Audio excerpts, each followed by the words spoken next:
I broke up with my boyfriend. Hiding under the covers. I cried my eyes out. My husband hung up on the call from his unforgettable first love and lectured me. Just get another one. What's there to cry about? I stayed silent and did not respond. Later, when my husband saw my boyfriend, he broke down and roared at me. Did you have to choose him? Blushing, I replied. I can't help it. He has certain outstanding qualities. Chapter 1. I broke up with my boyfriend. I hid under the covers, lowering my voice as I cried my eyes out. I did not dare let my husband hear me. Joel had just come back too. Seeing me lying motionless on the bed, he casually asked, "What's wrong?" I secretly wiped away my tears and took several deep breaths to calm myself down. I sat up and struck first, asking him why he had come back so late. Before he could answer, his phone rang, right in front of me. Joel answered the call and pressed the speaker button, while his hands continued loosening his tie. "Honey, you left a document here just now." It was Zoe, Joel's unforgettable first love, whom he had dated for 4 years in university. Unfortunately, when she graduated, she took $5 million from Joel's mother and went abroad for further studies. Otherwise, the person lying on the bed crying today should have been her. Joel's hand paused, and he said softly, "It's not an important document. I'll come get it tomorrow morning." Zoe then said in a deliberately cutesy voice, "Honey, but it's so cold tonight. I can't sleep without you here." Joel clicked his tongue impatiently and glanced at me. I looked back at him coldly without saying a word. "Got it. I'll come later." Joel had promised me that he would not mess around outside anymore. But the moment Zoe came back, he forgot every promise completely. After hanging up, he was not in a hurry either and continued the topic from earlier. "Why are you so unhappy? Because of that guy outside? How did he know?" In that instant, I had to admit, I panicked a little. Joel took in every bit of my expression and let out a light laugh. "I heard he even celebrated your birthday with you. You two fell out so quickly?" Seeing that I did not speak, he put on his coat and said, "He's just a boyfriend. If he makes you unhappy, just get another one. It's not worth crying over." I asked him in return, "Then why don't you get rid of Zoe?"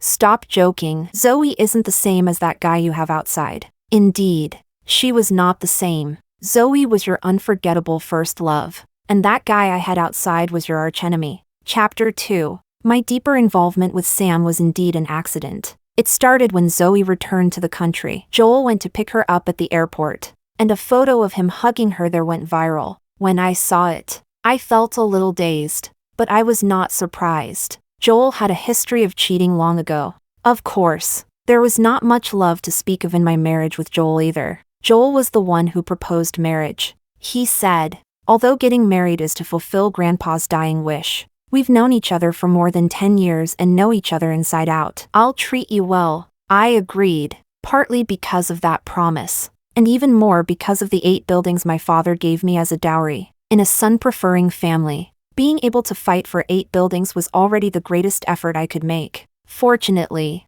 although our marriage could not be called loving, our little squabbles and bickering did bring some fun, but it did not last long before he cheated. I did not make a scene with him. I only told him calmly, "If you want to fool around, then let's divorce." For some unknown reason, he actually cut things off with that person and never went looking for those shady women again. It was just that, after 3 years, the superficial harmony of our marriage was ultimately shattered by Zoe. That night, after Joel picked her up from the airport, he did not come home. I waited until 2 in the morning before going out to drink. When I left, I had probably drunk a little too much. My steps were a little unsteady, and I subconsciously grabbed the person beside me for support. When I looked up, I saw a handsome face, with a tall nose bridge, sharp features, and a hint of amusement in his eyes. He parted his thin lips slightly and called out my name, Amanda. Then I lost consciousness. When I woke up after sleeping, I was lying on the bed at home. There was also a text message on my phone, "Don't go out drinking alone so late again from now on, Sam." Only then did I remember that the person from last night was clearly Sam, Joel's archenemy. I called him to thank him. To be honest, he was not as aggressive and overbearing as Joel described. He was even a little humorous and witty. He said, "If you want to drink in the future, You can call me, I'll pick you up. But when I say, sister-in-law, open the door, it's your brother. You have to open the door for me, otherwise, it'll be very embarrassing. I could not help laughing a little, and my mood improved somewhat. Only then did I ask nervously, last night, I didn't say anything I shouldn't have, did I? He froze for a moment, then sighed and said, you did. When I was sending you home, you called my name 99 times in the car. Hearing my silence, he apologized in a low voice. Sorry, you called Joel's name a few times. I was too jealous. So I made that joke. Chapter 3. After Sam exposed my secret crush, I felt somewhat annoyed.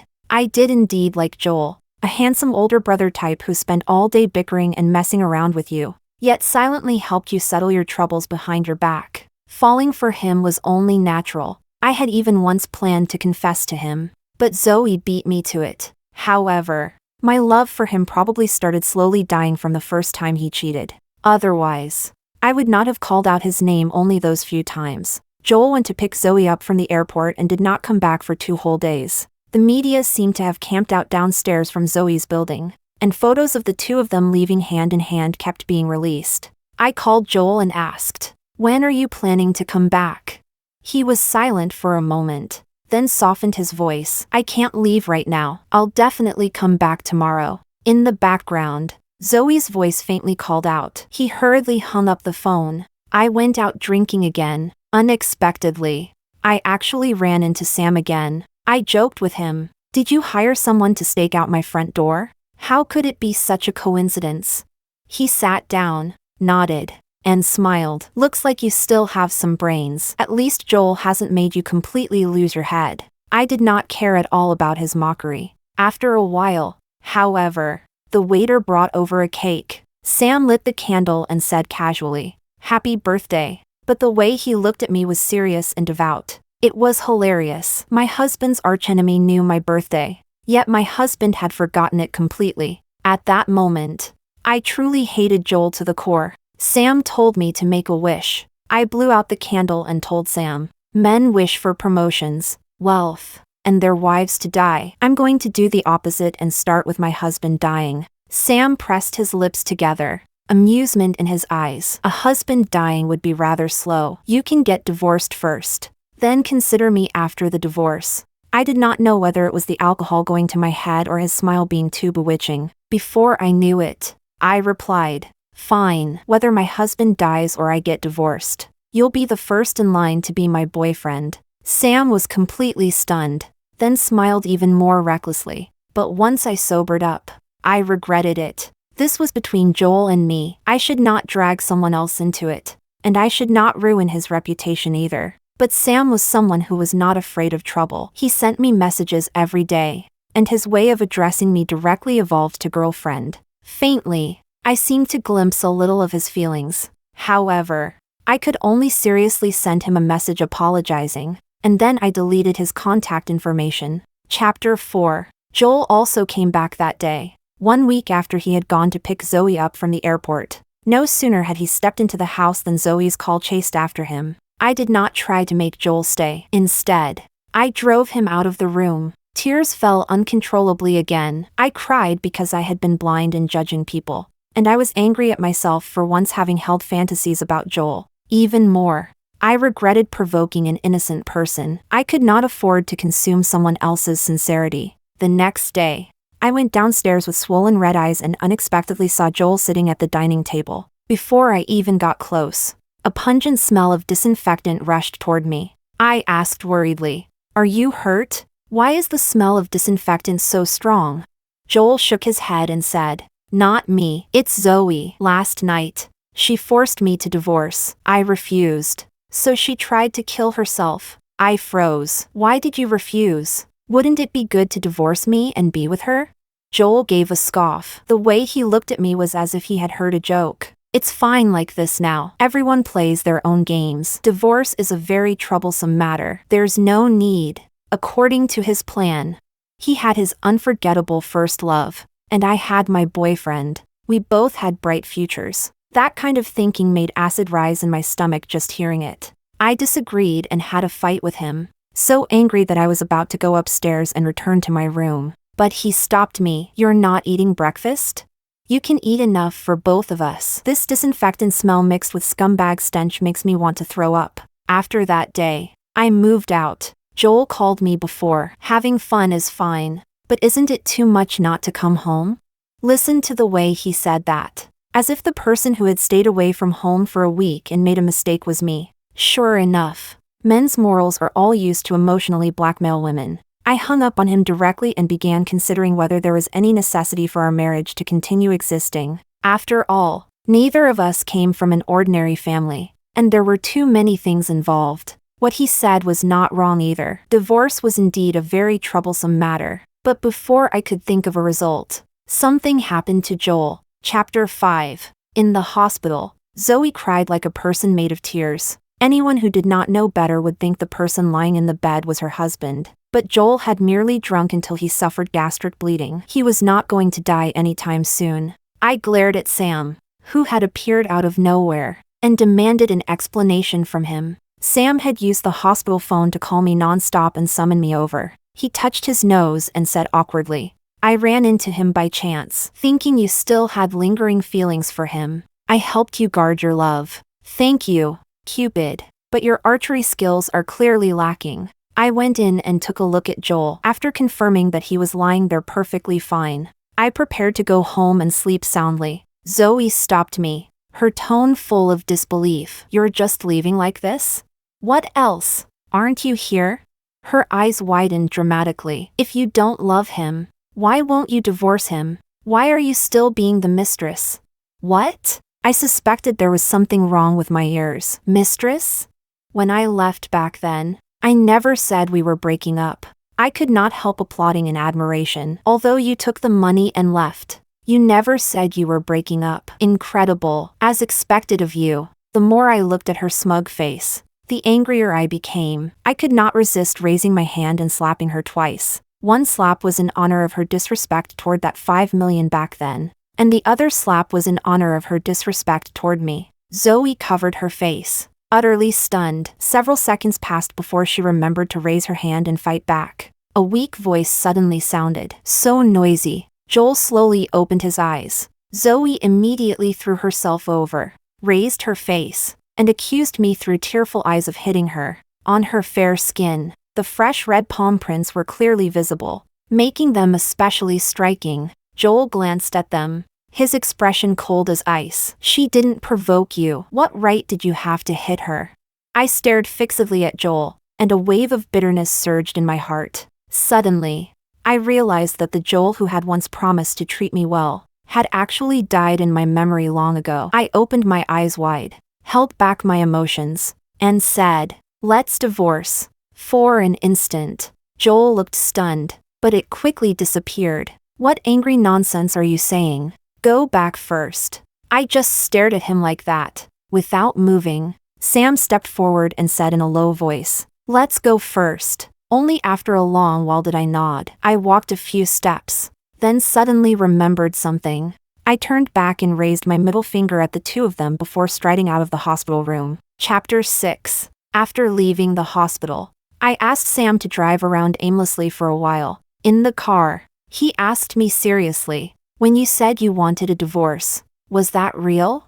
"Yeah." I looked out the window, secretly wiped away my tears, and pretended to answer lightly. Sam glanced at me twice, then suddenly stopped the car. "I'll go to the convenience store up ahead and buy you something warm. Wait here." Once he left, I also got out of the car to get some air. Not even 2 minutes later, a few street punks came walking toward me. They whistled at me. "Miss, you're all alone here so late. Want to have some fun with us younger guys?" I was truly annoyed, so I spat out one word, "Scram," then turned to get back in the car. But my arm was suddenly grabbed. A guy with dyed yellow hair said viciously, "Miss, that's not right. We're only kindly showing concern for you." As soon as he finished speaking, coffee was splashed all over his face. Sam pulled me behind him, stuffed me into the car, and locked the car doors. Ignoring my shouts, he took off his glasses, raised his fist, and charged at them. Trembling, I dialed 110 and called the police. But before the police arrived, Sam opened the car door, panting heavily, leaving the punks collapsed all over the ground. He drove off in style. He drove the car, his meticulously neat shirt stained with dust and blood. Yet a smile hung on his face. Only after a long while did I hear his cheerful voice. This time, I helped you win the fight all by myself. What? Sam hesitated for a moment before saying, You forgot? In high school, when the school bully chased you and tried to beat you up? Only then did I remember that Sam had once been my classmate in high school. Back then, my father's illegitimate son went to the same school as me, and many classmates mocked and looked down on me behind my back. Driven by my pride, I was extremely rebellious at that time, biting whoever I saw. So one day after school, a group of people chased after me. I ran and hid in an alley. After a long time, Joel finally dragged me out from behind a trash can. Perhaps it was also from that moment that I started liking Joel. Only, you were there that time too? I asked in disbelief. Sam glanced at me. Joel came later. Unfortunately, he found you before I did. But this time, it was only me. You can't forget again. After saying that, he even shook his head lightly and cheerfully. Suddenly, I felt that if the person I had met first had been Sam, maybe the one I would have fallen for would have been him. But there were no ifs. The past could not be chased, and one could only look forward. Chapter 7. I went home and informed my family about the divorce. As expected, my father was so furious that he wanted to drive me out of the house, declaring that if I divorced, he would pretend he no longer had a daughter like me. My mother sighed. Have you really thought it through? Have you really let go? I nodded heavily. He's the one who wronged you. It's okay. Do whatever you want to do. What about Dad? Mom hugged me. Ignore him. Blame me for setting a bad example for you. But you're not me. You don't have to suffer this kind of grievance. Marriage is between the two of you, no matter what. I support you. As for business matters, let them handle those themselves. My darling's happiness is the most important thing. My nose stung, and my eyes grew sore. I wiped away my tears with my hand. Then I went to find a lawyer to draft the divorce agreement. When I communicated with Joel about the divorce over the phone, he still only thought I was joking. So I went to his company and threw the divorce agreement in front of him. The look Joel gave me was complicated and difficult to read, and a faint smile appeared at the corner of his mouth. We've known each other for more than 10 years. Playing this kind of trick now, isn't it a little outdated? His memory was truly a complete mess now. When you cheated for the first time, I already said that if you wanted to play around, then we'd divorce. Did you forget? Besides, you don't even care that I have a boyfriend. Is there still any need for this marriage of ours to continue? Joel froze for a moment. You're making a fuss about divorcing me because of your boyfriend?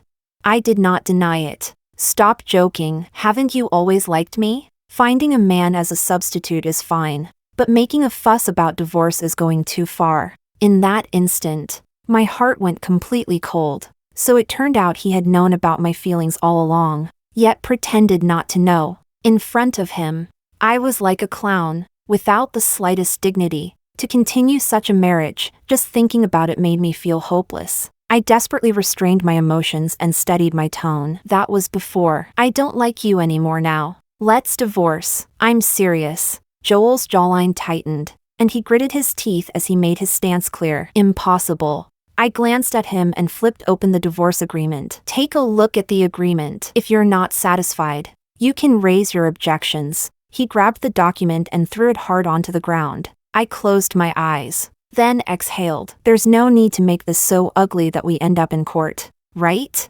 Joel leaned back in his chair, his expression softening. You win. From now on, I'll come home on time. Happy now? I was too tired to say more. Then I'll see you in court. After leaving those words behind, I left his company. Chapter 8. Unexpectedly, Joel chased after me. I had just been about to get into the car when he grabbed me. Explain yourself clearly. Why do you suddenly want a divorce? I could not bear it anymore. My emotions collapsed, and I shouted at him. Because you don't love me. Because you cheated. Such a simple reason. Are you a pig? Can you not understand human language? Joel seemed somewhat dazed and could not say anything, until someone suddenly stepped forward and pulled me behind him. Joel looked at the person in front of him, then looked at me, and frowned. Sam, what do you mean by this? The person you don't cherish, I cherish. I can't stand seeing her suffer grievances. Joel directly grabbed him by the collar. This is my wife. You're fucking playing around right over my head? Sam knocked his hand away, his face serious. I've liked her for 10 years. I can't afford to play. At that, I was completely stunned. I had long known that he had intentions toward me, but I had not expected those feelings to have been hidden for 10 years. Joel pointed at Sam, his expression stunned. The boyfriend you found is him? Anger surged to my head, and I answered him directly. Yes, I like him now. You clearly know that he and I don't get along, and you still had to choose him? In what way is he better than me? The way Joel glared at me was full of anger, as if I had committed some unforgivable crime. But the person who cheated was obviously him. I said slowly, maybe because he treats me seriously and always stands on my side. In the end, I still left in Sam's car. I'm sorry, I wasn't following you on purpose. I was just too scared. Scared that you would regret it again and not divorce him. Only after a long while did I murmur, I never promised you anything.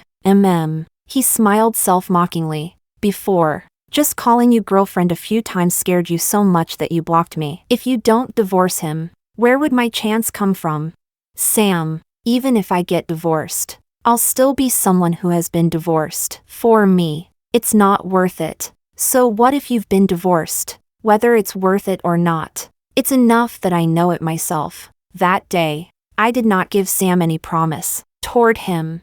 I even developed a kind of urge to avoid him. He was too sincere, and I was a little afraid. Chapter 9. A few days later, Joel asked me to come home, saying he wanted to talk about the divorce. But when I returned to that house, Joel pressed me down at the dining table and placed a piece of fish into my bowl with his chopsticks. You like fish. I specially went to the market this morning to buy it. It's very fresh. Try it. I looked at him coldly, unable to understand what trick this was supposed to be this time. I don't like eating fish. The person who has always liked fish is you. Stop playing these tricks. Let's talk about the divorce directly. His chopsticks paused, and his eyes instantly reddened. Let's talk after finishing the meal. If you don't like fish, then try the cheese-baked lobster. In just an instant, I had become a joke again. I'm allergic to lobster. You forgot. He had already known about my lobster allergy back in high school. Yet after several years of marriage,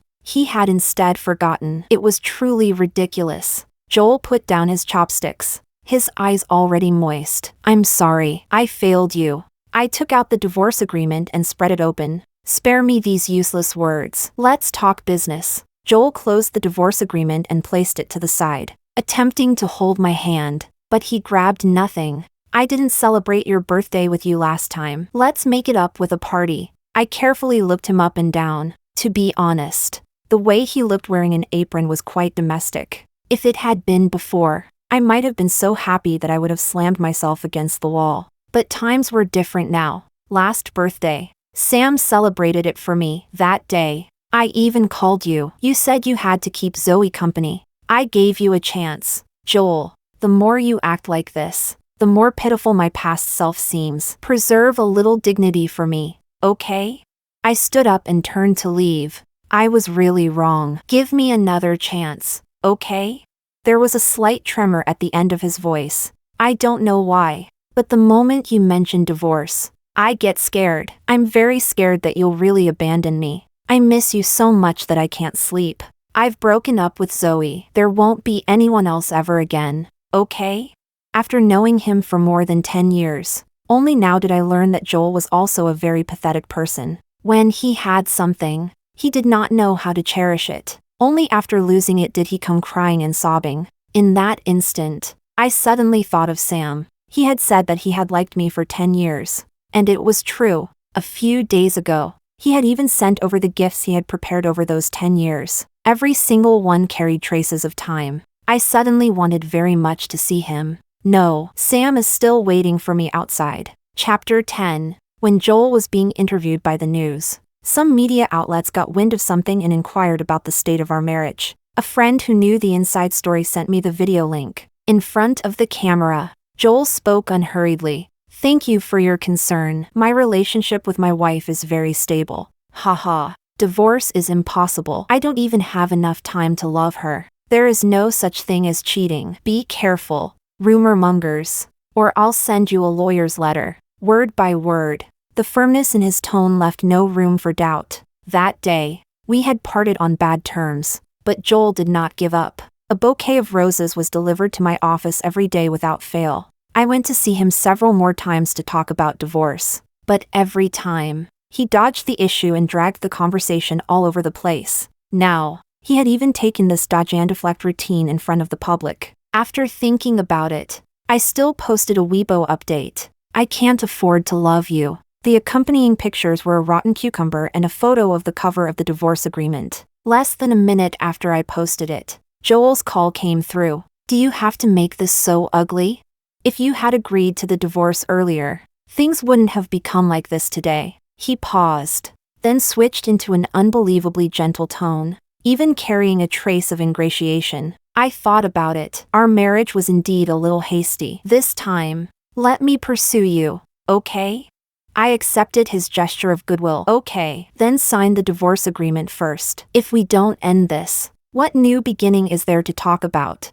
As expected, what remained on the other end of the phone was only silence. I filed for divorce in court. On the day of the hearing, Joel did not appear. The person waiting at the courthouse entrance was Zoe. She stood in front of me, her face pale and the corners of her eyes red. After a long time, she finally said one sentence. "I'm pregnant." "It's Joel's. Congratulations." After offering a word of congratulations, I walked past her and was about to leave. She suddenly screamed, "He broke up with me, just as you wished." I stopped in my tracks and looked up at the large characters above the courthouse entrance. The silence was deafening. Get this straight. I'm standing here not because I'm waiting for Joel to come register a marriage with me. I'm in the middle of divorcing him. I really could not resist wanting to mind game her a little. You can't even keep the father of your child. Being an unforgettable first love to this extent can also be considered a failure. Zoe pursed her little mouth and tried her best to endure it,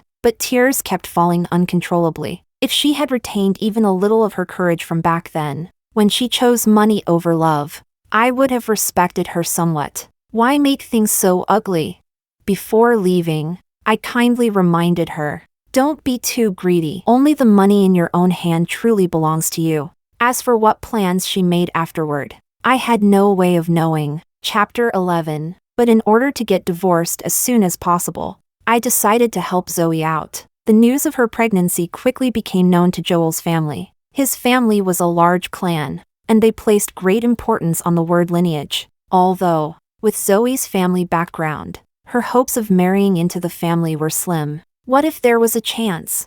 Even if she could not become his wife, getting a sum of money would still count as a decent ending. Joel hurriedly chased me to my office to explain. "Her child isn't mine at all. Don't overthink it." I really had not guessed the direction the story would take correctly. What a pity. Zoe had once again ruined a good hand of cards. Then I looked again at the person in front of me. His under eyes were dark, and his face looked dispirited and worn down. I chuckled lightly.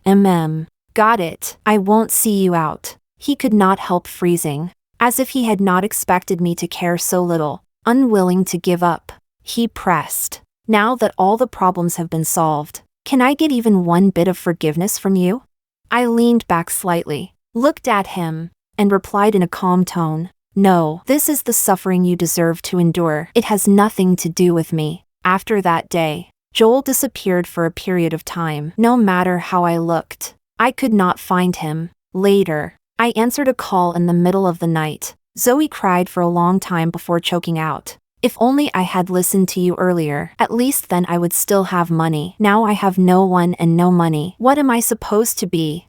In that instant, I felt the complexity of human nature. To be honest, my marriage with Joel had long since had problems. Even without Zoe, there would have been someone else sooner or later. Zoe had merely added fuel to the fire, but for her to position me as her caring confidant was going too far. After hanging up, I was so irritated that I could not sleep. Out of habit, I called Joel to go crazy at him. At 2 in the morning, the phone rang, unexpectedly. This time the call actually connected. Joel's voice carried obvious exhaustion. "Amanda, what's wrong?"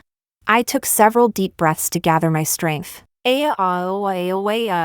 "Joel, you bastard. Why won't you agree to the divorce? Come back and get divorced." Are you a descendant of Shakespeare? Because you're a Shitspere idiot." On the other end of the phone, only heavy breathing remained. "If you're not dead, then say something."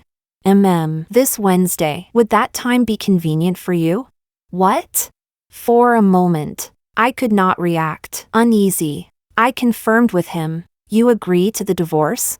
He said hoarsely, On Wednesday afternoon. We'll discuss it in detail." Chapter 12. Sam also found Joel's change in attitude unbelievable. We fought for so many years. Once he sinks his teeth into something, he won't let go so easily. He's not the kind of person who would suddenly discover his conscience either. I thought about it for a long time, and the worst plan I could imagine was that he had found a new lover, wanted me to leave with nothing, and also wanted to swallow up my 8 buildings, as I expected. On the day we met, he handed me a new divorce agreement, but in the agreement, regarding the division of property, the real estate and money he gave me were much more generous than in my original version. He said, "If there's anything else you're not satisfied with, you can bring it up. I'll do my best to satisfy you." I was not short of money and could not understand his intentions. I only feared that delays would bring more trouble. As for this agreement, I did not dare ask even one more word. I picked up the pen and signed it cleanly and efficiently. The divorce procedures were handled very quickly. Within a few days, I received the divorce certificate. "Don't go out drinking in the middle of the night anymore. It's not safe. The house you used to live in is yours now. If you're used to the housekeeper and servants, keep them. I'll pay their salaries. As for everything else, I hope you'll live happily from now on." His words were so strange that they were frightening. I could not help looking at him a few more times, only then realizing that Joel had lost a lot of weight. His face was pale, and his haggardness was hard to hide. As if he were sick. "Are you okay?" As if he had not expected my concern, a faint smile appeared at the corner of his mouth.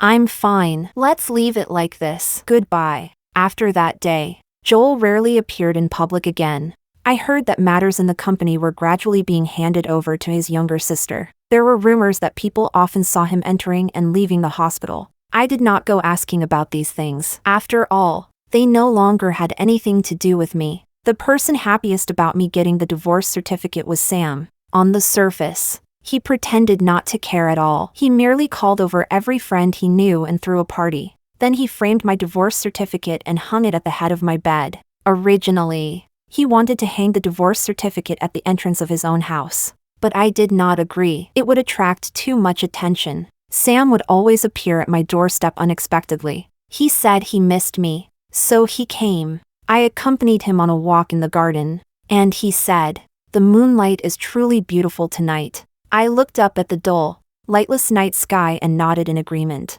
Later, when I was invited to his house for dinner, I discovered another secret in his room. The wall facing his bed was covered with photos of me. The time span was enormous. The earliest could be traced back to high school, and the one enlarged and hung in the center was my wedding photo. My feelings were very complicated. He had been watching my life like a pervert, although he had never disturbed me. It was indeed a little frightening. Seeing my expression, Sam was so scared that he almost cried. After a long time, he asked in a trembling voice, "If I take them all down, can you forgive me?"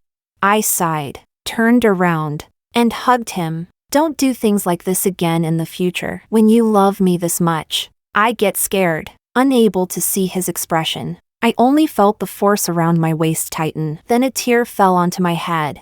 I'm sorry. I waited too long. If I didn't do something, I was afraid I would go insane." His voice seemed stuck in his throat, bitter and hoarse. That day, he held me for a very long time, calling my name again and again. In the end, he cried until he fell apart. Thank goodness, in the end, I still managed to simp my way to you. Thank you for saving me, Amanda. Chapter 13. This year with Sam.